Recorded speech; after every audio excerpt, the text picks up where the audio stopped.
Hello बच्चों, किसी भी देश की समृद्धि के लिए उस देश में संसाधन का होना बहुत जरूरी है। साथ ही साथ इस चीज का ध्यान रखना होगा कि अगर संसाधन है तो उसका उचित उपयोग होना चाहिए, उसका विवेकपूर्ण उपयोग होना चाहिए। संसाधनों के दोहन से बचना बहुत जरूरी है। कहा जाता है कि जिस देश में संसाधन बहुत अधिक मात्रा में, यानी कि जो देश संसाधनों में संपन्न होता है उसे विकसित देश कहा जाता है। लेकिन जो देश संसाधन में विपन्न होते हैं, यानी कि जिस देश में संसाधनों की कमी होती है, वह देश अविकसित देश की श्रेणी में आता है या विकासशील देश की श्रेणी में आता है। तो आज हम लोग क्लास 10th का एक चैप्टर पढ़ने वाले हैं, संसाधन। संसाधन में इकाई 1 का पहला चैप्टर है प्राकृतिक संसाधन। प्राकृतिक संसाधन में हम लोग भूमि संसाधन के बारे में पढ़ेंगे, है ना। भूमि एक क्या है? अत्यंत ही महत्वपूर्ण प्राकृतिक संसाधन है जिस पर हम विभिन्न प्रकार के क्रियाकलाप को करते हैं, है ना। जैसे हम लोग इस पर कृषि का कार्य करते हैं, वानिकी करते हैं, पशुचारण करते हैं, मत्स्य पालन का काम करते हैं, है ना, वन लगाते हैं, तालाब लगाते हैं, यानी कि बहुत सारी आर्थिक क्रियाएं जो है इस भूमि पर संपादित करते हैं, है ना। इस तरह इसलिए क्या है, ये भूमि जो है हमारे लिए बहुत महत्वपूर्ण है और साथ ही साथ क्या है, यह एक प्राकृतिक संसाधन है। उसके बाद अब हम बात करेंगे भूमि के स्वरूप का, कि भूमि का स्वरूप क्या है ना। तो भूमि का स्वरूप अगर हम भारत में बात करें तो भूमि का स्वरूप एक जैसा नहीं है ना। कहीं मैदान है तो कहीं पठार है, कहीं पर्वत है तो कहीं घाटियां है ना, कहीं नदी है, कहीं तालाब है। इस तरह की जो चीजें हैं वो हमें अनेक प्रकार की विविधता देखने को मिलती है ना। तो मैदान का विस्तार, अगर कुल भूमि की बात करें तो मैदान का कुल भूमि का 43% भाग पर मैदान का विस्तार है, जिसका निर्माण जो है उद्योगों के लिए, कृषि कार्य के लिए तथा अन्य चीजों के लिए किया जाता है। पर्वतीय क्षेत्र की बात करें तो पर्वतीय क्षेत्र 30% है, जिससे जो है पारिस्थितिकी संतुलन में काफी ज्यादा मदद मिलता है। उसके बाद बात करते हैं पठार का, तो पठार कितने प्रतिशत है? कुल भूमि का 27% भाग पर पठार है, जिसमें खनिज पदार्थ, है ना, वो क्या है, वहां पे संचित कोष के रूप में उपस्थित रहते हैं। चलिए अब हम बात करेंगे भूमि के उपयोग का, है ना। हम विभिन्न प्रकार के भूमि का उपयोग जो है भिन्न भिन्न कामों के लिए करते हैं, है ना। तो अब बात करेंगे भूमि के उपयोग का। तो भूमि का उपयोग हम कैसे करते हैं, कितने प्रकार से भूमि का उपयोग किया जाता है ना। तो पहला है वन क्षेत्र। वन क्षेत्र वाली भूमि करने का मतलब है कि वैसा भूमि का क्षेत्र, है ना, भूमि का वह भाग जिस पर वन लगा हो या हम वन लगाने के बारे में विचार कर रहे हैं, सोच रहे हैं, है ना, तब वो क्या कहलाएगा? वन क्षेत्र कहलाता है। उसके बाद हम बात करते हैं, दूसरा है शुद्ध बोई गई भूमि। शुद्ध बोई गई भूमि का मतलब होता है कि भूमि का वह भाग जिस पर कृषि कार्य किया जाता है, ठीक है ना। यानी कि एक फसल कटने के बाद फिर दूसरी फसल, फिर वो फसल कट गया उसके बाद फिर एक और फसल, यानी कि लगातार उस भूमि पर कृषि कार्य किया जाता है। तो ऐसी भूमि को हम क्या कहते हैं? शुद्ध बोई गई भूमि कहते हैं। अब हम बात करते हैं, तीसरा है ग नंबर, खेती के लिए अनुपलब्ध भूमि, है ना। यानी कि वैसी भूमि जो अब खेती के लिए उपयुक्त नहीं है, यानी कि अब उसको हम कृषि कार्य नहीं कर सकते। अब इसको दो भागों में बांट दिया गया है।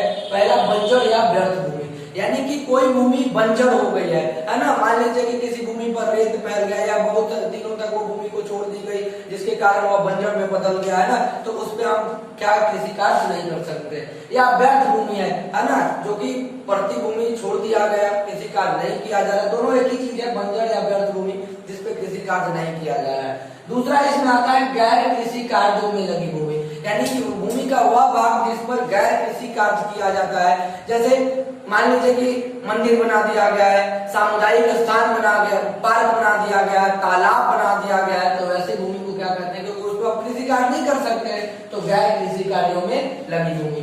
उसके बाद है प्रति भूमि, है ना, यानी कि वैसी भूमि जिस पर कोई भी अनाज नहीं उपजाया जा रहा है, उसे प्रति भूमि कहते हैं। अब प्रति भूमि दो तरह का होता है, एक वर्तमान प्रति भूमि और दूसरा अन्य प्रति भूमि। तो वर्तमान प्रति भूमि क्या होता है कि जिस भूमि पर आप 1 साल से कम समय से, है ना, 1 साल से कम समय से खेती नहीं कर रहे हैं, तो वैसी भूमि को आप वर्तमान प्रति भूमि कह सकते हैं।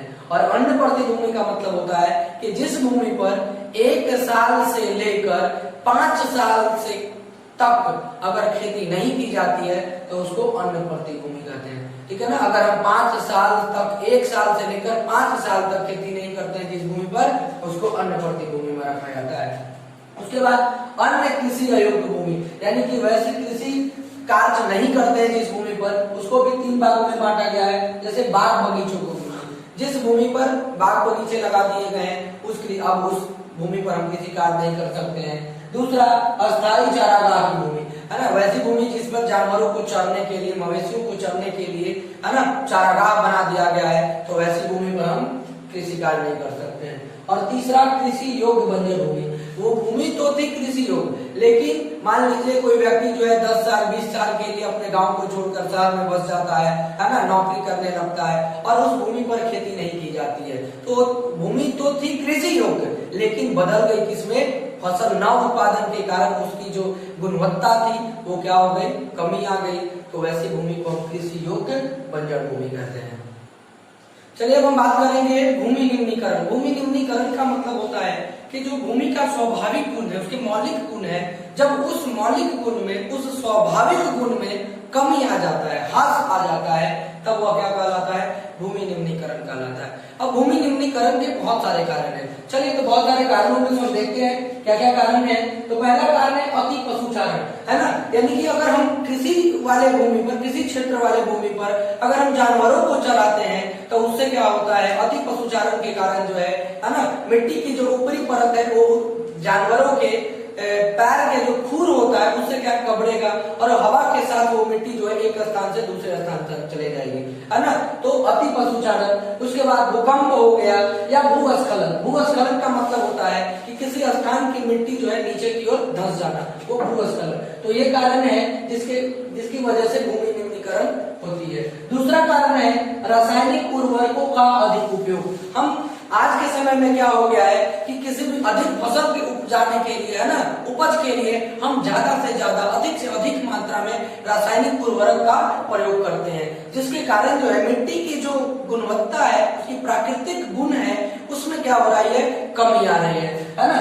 तो ये भी भूमि निम्नीकरण का एक कारण है। उसके बाद अधिक सिंचाई से लवणता एवं क्षारीयता में वृद्धि, है ना, जब हम कृषि कार्य करते हैं तो फसलों में सिंचाई की जो मात्रा निश्चित है, कहीं उससे हम ज्यादा फसलों की सिंचाई करते हैं, उस भूमि की सिंचाई करते हैं, जिसके कारण जो है मिट्टी में लवणता और क्षारीयता की मात्रा बढ़ रही है। तो भूमि निम्नीकरण का ये भी एक प्रमुख कारण है। उसके बाद है चौथा कारण, खनन के बाद भूमि को बेकार छोड़ देना, यानी कि खनन कार्य किया गया है और उसके बाद उस भूमि का उपयोग किया ही नहीं गया, तो ये भी जो है भूमि निम्नीकरण का कारण है। उसके बाद है बिना उपचारित किए औद्योगिक कूड़ा कचरा को खुली भूमि पर गिरा देना, यानी कि जो फैक्ट्रियों से निकलने वाला कूड़ा कचरा है ना, गंदा जल है ना, क्योंकि उसमें रासायनिक पदार्थ मिला हुआ होता है, और बिना उसे उपचारित किए अपशिष्ट कचरे को, है ना, उस गंदे जल को भूमि पर छोड़ दिया जाता है, जिसके कारण भूमि जो है प्रदूषित हो जाती है। उसके बाद नगरीय कूड़ा कचरा को खुले स्थान पर छोड़ देना, यानी कि नगर में जो कूड़ा कचरा घर से निकलता है उस कूड़ा कचरा को लोग जो है लापरवाही के कारण कहीं भी फेंक देते हैं, तो इसकी वजह से भी भूमि निम्नीकरण जो एक समस्या जो है होती है। चलिए अब हम बात करेंगे मृदा के निर्माण के बारे में, है ना, कि जिस भूमि प्राकृतिक संसाधन जो है भूमि है, जिस पर हम निवास करते हैं, विभिन्न प्रकार की आर्थिक क्रियाएं करते हैं, आखिर इस भूमि संसाधन का, इस प्राकृतिक संसाधन का, इस मृदा का निर्माण कैसे हुआ है। तो कहता है कि मृदा पारितंत्र का एक बहुत ही महत्वपूर्ण घटक है। पारितंत्र को इकोसिस्टम कहते हैं, ठीक है ना।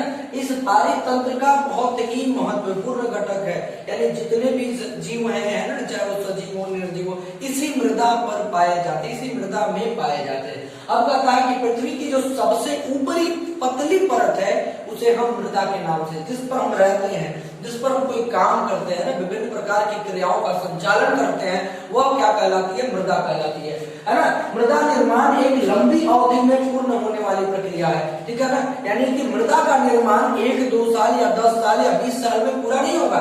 इस मृदा के निर्माण में हजारों साल, है ना, लाखों वर्ष लग जाते हैं।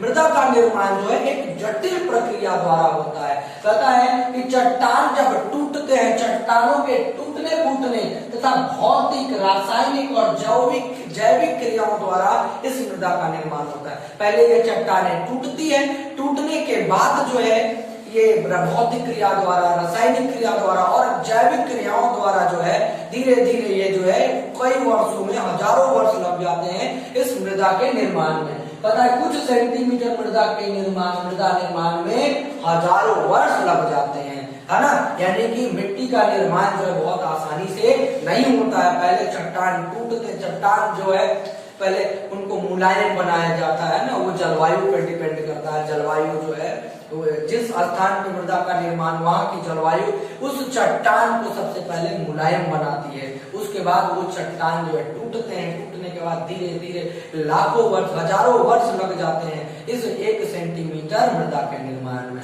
और मृदा के निर्माण के जो कारक है ना, कौन कौन से कारक है ना, उनके बारे में बात करेंगे। तो पहला स्थलाकृति या उच्चावाच भी इसको कहते हैं, यानी कि जिस स्थान पर मृदा का निर्माण हो रहा है वहां पे स्थलाकृति का, स्थल की आकृति कैसी है ना, स्थल की आकृति पे डिपेंड करता है। दूसरा कि वहां पे मूल शैल या चट्टान है ना, किस प्रकार का चट्टान। मूल शैल का मतलब, मूल का मतलब मुख्य और शैल मतलब चट्टानी होता है, ठीक है ना। मूल शैल या चट्टान किस प्रकार के हैं। तीसरा जलवायु, जिस क्षेत्र में मृदा का निर्माण होता है वहां की जलवायु भी बहुत मायने रखती है मृदा निर्माण में, क्योंकि ये जलवायु है जो क्या करती है कि चट्टान को मुलायम बनाती है ताकि वो उसमें टूटे फूटे, है ना। उसके बाद वहां की वनस्पतियां भी जो है ना बहुत ही महत्वपूर्ण रखती है। उसके बाद जैव पदार्थ, साथ ही खनिज कण और सबसे महत्वपूर्ण है समय, जो कि लाखों हजारों वर्ष लग जाते हैं मृदा के निर्माण में।